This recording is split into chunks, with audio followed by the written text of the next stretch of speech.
இல்லை, முதல்ல எனக்கு உண்மையிலே ஆச்சரியம் என்னென்னா, நரேந்திர மோடி டிஜிட்டல் இந்தியாலாம் பேசுகிற காலகட்டத்தில் 2.0 தெரியாமல் வந்து புரட்சி கவிதாசன் இருக்காருங்கிறது உண்மையிலேயே இன்றைக்கி இருக்கக்கூடிய இளைய தலைமுறைக்கும் அரசியல் தலைவர்களுக்கும் இடையில் என்ன பெரிய இடைவெளி இருக்குது.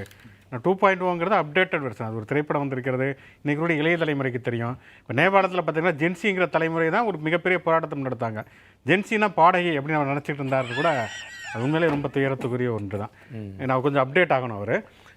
நீங்கள் கேட்ட கேள்வி என்னென்னா, இப்போ தமிழ்நாடு முதல்வர் ஸ்டாலின் நேற்று திமுகவுடைய 30 விழாவில் பேசுகிறது அப்படிங்கிறத தாண்டி பொதுவாகவே இந்த அதிமுக பாஜக கூட்டணி தொடர்பாகவே பொதுமக்களுக்கும் அதில் அரசியல் பார்வையாளர்களுக்கும் இடையிலேயே நிறைய கேள்விகள் சந்தேகங்கள் இருக்குது அப்படிங்கிறத நம்ம பார்க்குறோம். ஏன்னா தமிழ்நாட்டை பொறுத்த வரைக்கும் இங்கே வந்து காங்கிரஸ் கட்சியோடையோ அல்லது பாஜகவுடையோ திமுகவோ அதிமுகவோ கூட்டணி அமைச்சாலுமே கூட இங்கே கூட்டணியுடைய தலைமைங்கிறது திமுக அல்லது அதிமுகவாக தான் இருக்கும்.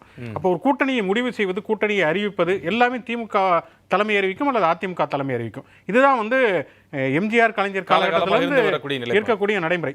ஆனால் இங்கே அதிமுக பாஜக கூட்டணி உருவானதில் இருந்த முழுக்க முழுக்க பாஜகவுடைய கைதான் மேலோங்கி இருக்கிறது அப்படிங்கிறத பார்க்குறோம்.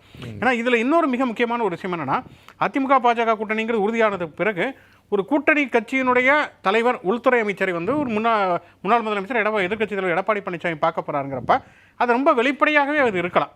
அதில் ஏன் வந்து மறைமுகமாகவே அது கூட புரட்சி கவிதாசன் அவர்கள் சொல்லுகின்ற போது அரசு இல்லத்தில் தான் போகிறார், அரசு காரில் தான் செல்கிறார், அப்படி வெளியே ஓப்பன் ஆகும் போது இன்னைக்கு காலையில் முன்னாள் முதலமைச்சர் எதிர்க்கட்சி தலைவர் அவர் செய்தியாளர் சந்திக்கும் போது கூட இதெல்லாம் ஒரு அரசியலாக்க வேண்டிய சூழல் இருக்கா அப்படின்னு தன்னுடைய பேச்சில் அவர் வெளிப்படுத்தி இருந்தார். இல்லை, இப்போ நீங்கள் அதான் நான் முதல்ல இருந்தே சொல்ல வரேன். முதல்ல வந்து அதிமுக பாஜக கூட்டணியிலேருந்து வெளியில் வந்துட்டாங்க, வெளியில் வந்து தனியாக நிற்கிறாங்க. பாஜகவோட கூட்டணி அமைக்கப் போவதே இல்லை அப்படின்னு சொல்லிட்டாங்க. எல்லா கட்சிகளும் ஒரு சமயத்தில் வெளியில் வருவது, இன்னொரு சமயம் கூட்டணி அமைப்புங்கிறது இயல்பான ஒரு விஷயம் தான். ஆனால் அவர் வந்து எடப்பாடி பழனிசாமி அமித்ஷாவை சந்திக்க போறாருங்கிறது யாருக்குமே தெரியாது. தமிழ்நாடு முதலமைச்சர் சட்டமன்றத்தில் வந்து அதை சொல்றாரு. இன்னைக்கு வந்து எதிர்க்கட்சி தலைவர் டெல்லியில் மிக முக்கியமான ஒருத்தரை பார்க்க போறாரு, அங்கே போய் மும்மொழி கொள்கை பற்றியெல்லாம் அவர் பேசணும்னு சொல்றாரு. அதற்கு பிறகு டெல்லியில் வந்து நிருபர்கள் வந்து அவர்கிட்ட கேட்குறப்ப கூட இல்லை நான் வந்து எங்களுடைய கட்சி அலுவலகத்தை பார்வையிடத்தான் வந்தேன் அப்படின்னாரு. அதுக்கப்புறம் பார்த்தா அமித்ஷாவை சந்திக்க போறாரு. அப்போ வந்து அவ்வளோ அதாவது நீங்கள் கூட்டணி கூட அமையலப்பா. ஒரு எதிர்க்கட்சி தலைவர் உள்துறை அமைச்சர் சந்திக்க போகிறாருன்னா, நான் உள்துறை அமைச்சர் சந்திக்க வந்தேன்னு சொல்லலாம். வெளியில் வந்து மக்கள் கோரிக்கைகளுக்காக வந்தேன், நான் வந்து இந்த மாதிரி அத்திக்கடவு அவனாசி இத்தனை மாதிரி ஒரு 10-15 திட்டங்களை பட்டியலிட்டு இதை கொடுக்க வந்தேன் அப்படின்ட்டு இவர் வந்துடுறார். ஆனால் மறுநாள் அமித்ஷா வந்து ட்வீட்டில் போடுறாரு வந்து நாங்கள் வந்து கூட்டணி அதிமுக கூட்டணி பேச்சுவார்த்தை தொடங்கி விட்டது. அதனால தான் முதலே சொன்னேன், கூட்டணி பேச்சுவார்த்தை தொடங்கி விட்டது, உறுதியாகி விட்டதுங்கிறத ஒன்று திமுக அறிவிக்கும் அல்லது அதிமுக அறிவிக்கும். அதுதான் இங்கே இருக்கக்கூடிய நடைமுறை. பாஜக வந்து அறிவிக்கிறது. அதுக்கப்புறமேல வந்து டெல்லி ஐடிஐசி ஹோட்டலுக்கு வர்றப்ப முதல்ல வந்து அந்த பேனர்லேயே வந்து முதல்ல பாஜக போகிறாங்க, அப்புறம் தேசிய ஜனநாயக கூட்டணி போகிறாங்க, அப்புறம் எடப்பாடி பழனிசாமி வந்து சில மணி நேரங்களுக்கு பிறகு வர்றாரு. ஒரு வார்த்தை கூட பேசலை. இது வரைக்கும் தமிழ்நாட்டு அரசியலில் இப்படி ஒரு ப்ரெஸ் மீட் நடந்ததே கிடையாது. ஒரு கூட்டணி கட்சி கூட்டத்தில் கூட்டணி என்ன, ஏன் இது பண்ணோம், எங்களுக்குள்ள காமன் மினிமம் ப்ரோக்ராம் என்ன, இதெல்லாம் பொதுவாக விளக்குவதுங்கிறதுக்காக ஒரு ப்ரெஸ் மீட். ஒரு வார்த்தை கூட எடப்பாடி பழனிசாமி பேசுகிறார். இப்போ அவர் போகிறப்ப கூட என்னன்னா வந்து முதல் நாள் பேசுகிறப்ப செப்டம்பர் 17ஆம் தேதி வந்து என்னுடைய சுற்றுப்பயணத்திற்கு மாறுதல் இருப்பதாக சொல்லுகிறார்கள். எனக்கு தன்மானம் தான் முக்கியம், அப்படிலாம் நான் வந்து என்னுடைய சுற்றுப்பயணத்தை மாற்றமாக செய்ய மாட்டேன்னு சொல்லிட்டு செப்டம்பர் 16ஆம் தேதி போகிறார். 16ஆம் தேதி போகிறப்ப என்ன சொன்னாங்கன்னா, சிபி ராதாகிருஷ்ணனுக்கு வாழ்த்து தெரிவிக்கப்படுறதா சொல்கிறார். அப்போ கூட சொல்லியிருக்காங்க, நான் சிபி ராதாகிருஷ்ணன் வாழ்த்து தெரிவித்து அமித்ஷாவை நான் சந்திக்க போகிறேன் சொல்லலை. அப்புறமேல அமித்ஷாவை போய் சந்திக்கிறார். இதில் என்னன்னா, அவர் முகத்தை மூடிட்டு வந்திருக்காரா இல்லையாங்கிற ஒரு சர்ச்சை இருக்க, கார்களை மாற்றி போகிறாருங்கிறப்ப கேள்வி வரப்போ வந்து கிடைச்ச காரில் போகிறோங்கிறார். இது வந்து ஒரு பொறுப்பற்ற ஒரு பதிலாக இருக்குது. இப்போ நம்ம ஒரு லிஃப்ட் கேட்குற ரோட்டில் கிடைச்சதெல்லாம் லிஃப்ட் கேட்டு நான் டி நகர் போனேன், நுங்கம்பாக்கம் போனேங்கிறதில்ல. அவர் வந்து ஒரு எதிர்க்கட்சி தலைவர், ஒரு பொறுப்புக்குரிய ஒரு அரசியலமைப்பு சட்டத்துடைய பதவியில் இருக்கக்கூடியவர். கிடைச்ச காரில் ஏரியெல்லாம் ஒருத்தர் போக முடியாது. அப்போ வந்து இன்னொன்று என்ன சொல்கிறாருன்னா, நான் எதுக்காக போனேன்னா பசும்பொன் முத்துராமலிங்கனாருக்கு பாரத ரத்னா விருது கொடுக்கணுங்கிறதுக்காக நேரில் வலியுறுத்த போனேன் அப்படிங்கிறார். இவங்க ஜெயலலிதாவுக்கு அந்த கோரிக்கை அவர் வந்து அதனுடைய சுற்றுப்பயணத்திலே ஒரு முதன்மையானதாக அவர் வைக்கவும் செஞ்சார். அதனுடைய தொடர்ச்சி அதை பார்க்க போகிறோம்னு சொல்கிறார். அதில் முரண் இருக்கிறதா இருக்குது கண்டிப்பாக. ஏன்னா ஜெயலலிதாவுக்கு பாரத ரத்னா விருது தரணும் அப்படின்னு சொல்லிட்டு எடப்பாடி பழனிசாமி முதலமைச்சராக இருந்தப்ப அமைச்சரவை கூட்டி தீர்மானம் போட்டிருக்கார். பிரதமர் மோடிக்கு கடிதம் எழுதியிருக்கிறார். தங்களுடைய கட்சி தலைவி ஜெயலலிதாவுக்கு பாரத ரத்னா விருது தரணும்னு கூட இதுவரைக்கும் மோடியையோ அமித்ஷாவையோ நேரில் சந்தித்து இதுவரைக்கும் வலியுறுத்தினது கிடையாது. ஓ பன்னீர்செல்வம் வலியுறுத்தி இருக்கிறார். அப்போ ஜெயலலிதாவுக்கு பாரத ரத்னா விருது தருவதற்கே நேரில் வலியுறுத்தாத எடப்பாடி பழனிசாமி பசும்பொன் முத்துராமலிங்கனாருக்கு பாரத ரத்னா விருது தருவதற்காகத்தான் நேரில் சந்திச்சான்னு சொன்னால் இது வந்து நம்புற மாதிரியாக இருக்கிறதா? அது ஒரு கூட்டணி கட்சியினுடைய இரு தலைவர்கள் பேசிக் கொள்வதற்கான விஷயமாக எதுவும் எல்லாத்தையும் வெளியே சொல்ல வேண்டிய கட்டாயம் இல்லைன்னு தான் அவங்க தரப்புல சொல்லப்படுது. அப்படி பார்க்கக்கூடாது அது இல்லை, அது இல்லை. இப்போ கூட்டணி கட்சி தலைவர்கள் நீங்கள் சந்திக்கிறீங்க, இல்லை சில விஷயங்கள் பகிர்ந்து கொள்ளப்பட முடியாத விஷயங்கள் இருக்கலாம், அது நம்மளால புரிஞ்சுக்க முடியுது. ஆனால் சந்திக்க போகிற விஷயமே ரகசியமாக ஏன் இருக்கணும்? இப்போ திமுக தலைவரும் காங்கிரஸ் கட்சி தலைவரும் சந்திக்கிறப்ப அவங்க என்ன பேசுறாங்கிற எல்லா விஷயம் சொல்ல வேண்டியது. பட் அவங்க 2 பேரும் சந்திக்க போறாங்கிறது ஒரு அபிஷியலான ஒரு டெக்ளரேஷன் தான். எல்லாருக்குமே தெரியும், பத்திரிகையாளர் எல்லாருமே தெரியும். அங்கே போவோம், அதை அந்த நேர்காணல் எடுப்போம், எல்லாருக்குமே நம்ம வெளியில் இருப்போம், பொதுக்குழு செயற்குழுனா கூட நம்ம வெளியில் இருப்போம். ஆனால் ஒரு சந்திக்க போகிறதே ஏன் இவ்வளோ ரகசியமாக அதை பண்ணணும் அப்படிங்கிறது. இன்னொரு ஒரு விஷயம் என்னன்னா, இப்போ வந்து உள்கட்சி பிரச்சனையில் வந்து பாஜக தலையிடுவதே இல்லை அப்படின்னு சொல்லிட்டு அமித்ஷா இன்னைக்கு பிரஸ் மீட்டில் சொல்லியிருக்காரு.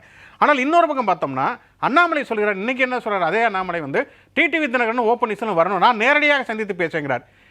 இத்தனைக்கு அவர் வந்து மாநில தலைவர் கூட கிடையாது, நைனா நகேந்திரன் மாநில தலைவர் ஆகிட்டார். நான் டிடிவி தினகரனை சந்தித்து பேசுவேன் அப்படின்னா, காலையில் அரை மணி நேரத்துக்கு முன்னால் இது எடப்பாடி பழனிசாமி சொல்கிறார் பாஜக எங்கள் உள்கட்சி வாரத்தில் தலையிடாதுன்னு. அரை மணி நேரம் கழிச்சு அண்ணாமலை சார் நானே டிடிவி தினகரனை கூப்பிட்டு பேசுவேன்னு சொல்லிட்டு. இன்னொன்று வந்து செங்கோட்டையன் இந்திய கூட்டணிக்குள்ள அவங்க அகாமடேட் பண்ண முடியும்னு ஒரு ஆப்ஷன் இருக்குது தானே. அப்போ அந்த ஆப்ஷனை பயன்படுத்தி அண்ணாமலை அவர்களோ அல்லது மற்ற அவங்க கட்சி சார்ந்தவர்களோ பேசுறதுக்கான ஒரு வாய்ப்பு இருக்கு. இப்போ டிடிவி தினகரன் தனியாக ஒரு கட்சி வச்சிருக்காரு, அமமுகன்னு ஒரு கட்சி வச்சிருக்காரு, ஒரு என்டிஏல சேர்த்துக்கட்டும். ஓ பன்னீர்செல்வம் யாரு? ஓ பன்னீர்செல்வம் அதிமுக, நானும் ஒரு அதிமுக, நான் தான் பொதுச் செயலாளர்னு கிளைம் பண்ணிட்டு இருக்கவர் தானே. அப்போ நீங்கள் அவர் நேரில் பார்த்து பேசி அழைப்பு விடுத்தீங்கனாலே அதிமுக உள்கட்சி விவகாரத்தில் தலையிறது தானே. இன்னொன்று செங்கோட்டையன் வந்து என்ன சொன்னார், ஹரித்துவாருக்கு போறேன் போய் அமித்ஷாவை சந்தித்ததாக செங்கோட்டையன் சொல்கிறார். அதிமுக வந்து மறுப்பு வருது, தம்பித்துறை மறுக்கிறார், வந்து இல்லை அமித்ஷா வந்து சந்திக்கவே இல்லை அப்படின்னு அவர் சொல்கிறார். அப்படின்னா பாஜகவில் வந்து மறுப்பு வந்திருக்கிறதா? அமித்ஷா கூட நேரடியாக சொல்லணும், தமிழ்நாடு பாஜக அது மறுத்திருக்கிறதா? கண்டிப்பாக வந்து செங்கோட்டையனை பொறுத்த வரைக்கும் ஒரு உள்துறை அமைச்சர் வந்து சந்திக்காமலே சந்திச்சதாக போய் சொல்லுவார் அப்படின்னு நம்ம பத்திரிகையாளர்களால போகிற போக்கில் ஒருத்தர் வந்து உள்துறை அமைச்சரை சந்திச்சுட்டேன் அப்படிலாம் பொய்யெல்லாம் சொல்ல முடியாது. அப்போ கடந்த காலங்களை நீங்கள் எடுத்து பார்த்தாலுமே கூட ஓபிஎஸ் வந்து தர்ம யுத்தத்தை ஆரம்பிக்கிறப்ப நான் சொல்லி தான் பண்ணேன்னு குருமூர்த்தி சொன்னார். குருமூர்த்தி யாருடைய பிரதிநிதிங்கிறது நமக்கு தெரியும். அதுக்கு ஓபிஎஸ்ஸே வெளிப்படையாக சொன்னார், நான் வந்து மோடிக்காகத்தான் பொறுத்திருக்கிறேன் அப்படின்னு சொன்னார். அதுக்கப்புறம் கவர்னர் 2 பேர்த்தையும் சேர்த்து வச்சாரு. அப்போ இவ்வளோ விஷயங்கள் பாஜகவோட தலையில் தான் நடந்திருக்கிறது. இது எதுக்காகனா, இப்போ ஸ்டாலின் பேசுகிறாங்க ஒரு பக்கம் விட்டுருவோம், அதிமுக தொண்டர்களே இது கவலைப்பட வேண்டிய ஒரு விஷயம். அதிமுகங்கிறது தமிழ்நாட்டை அதிக முறை ஒரு ஆட்ட கட்சி, அரை நூற்றாண்டு காலத்திற்கு மேலாக இருக்கக்கூடிய ஒரு கேள்வி அதிமுக தரப்பில் வைக்கப்படுகிறது என்றால், முதலமைச்சர் தன்னுடைய அல்லது அரசினுடைய திட்டங்களை தன் கட்சியை சார்ந்திருக்கக்கூடிய ஒரு விழாவில், முப்பெரும் விழா என்று சொல்லக்கூடிய இந்த விழாவில் வந்து எடப்பாடி பழனிசாமியை பற்றியும் பாஜகவை பற்றியும் பேச வேண்டிய சூழலும் நிர்பந்தமும் அவருக்கு உருவாகி இருக்கிறதா அப்படிங்கிற ஒரு கேள்வி தானே அது வரக்கூடியது. அதான் அவங்க எழுப்புறாங்க அதிமுக தரப்பில். நீங்கள் இப்போ தமிழ்நாட்டில் வந்து பிரதானமான 2 கட்சிகள் திமுகவும் அதிமுகவும் தான். இன்னும் சொல்லப்போனால் அதிமுக தவிர இங்கே இருக்கக்கூடிய எல்லா கட்சிகளுமே திமுக வெர்சஸ் தாவேகா, திமுக வெர்சஸ் நாம் தமிழர் தான் பேசிட்டு இருக்காங்க. திமுக தான் அதிமுக வழி எழுத்து உங்களுக்கும் எங்களுக்கு தான் போட்டின்னு மறுபடியும் சொல்லியிருக்காங்க. அதிமுக அந்த இடத்தை விட்டுவிடக்கூடாதுங்கிறத திமுக தொடர்ச்சியாக சொல்லிக்கிட்டே இருக்குது.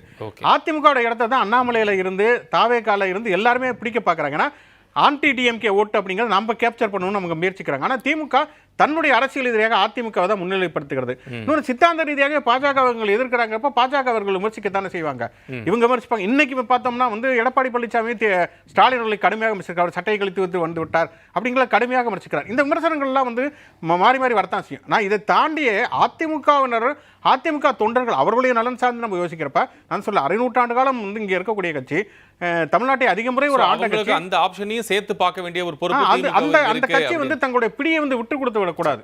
அந்த பாஜகங்கிற ஒரு கட்சிகிட்ட வந்து நீங்க இன்னைக்கு தமிழிசை சவுந்தரராஜன் என்ன சொன்னாங்கன்னா, உதயநிதி செங்கோலை வைத்துக் கொள்ளட்டும், நாங்கள் செங்கோலை வந்து தமிழ் சட்டமன்றத்தில் கொண்டு வைப்போம்னா அவங்க அடுத்த ஆட்சிக்கு வருவோங்கிற ஐடியாவில் அவங்க வந்து பேசுறாங்க. இன்னொன்று அண்ணாமலை நீங்க சொன்னீங்க வந்து இப்போ ஸ்டாலின் அவர்கள் வந்து தரக்குறைவாக பேசிவிட்டார்னா, அண்ணாமலையை விட யாரும் எடப்பாடி பழனிசாமியோ அதிமுகவையோ தரக்குறைவாக பேசியிருக்கவே முடியாது. வேற எந்த தலைவர்களையும் விட மிக மோசமாக அவர் பேசியிருக்கார். ஸோ அந்த பெர்ஸ்பெக்டிவ்ல கொஞ்சம் பார்க்க வேண்டியது. கண்டிப்பாக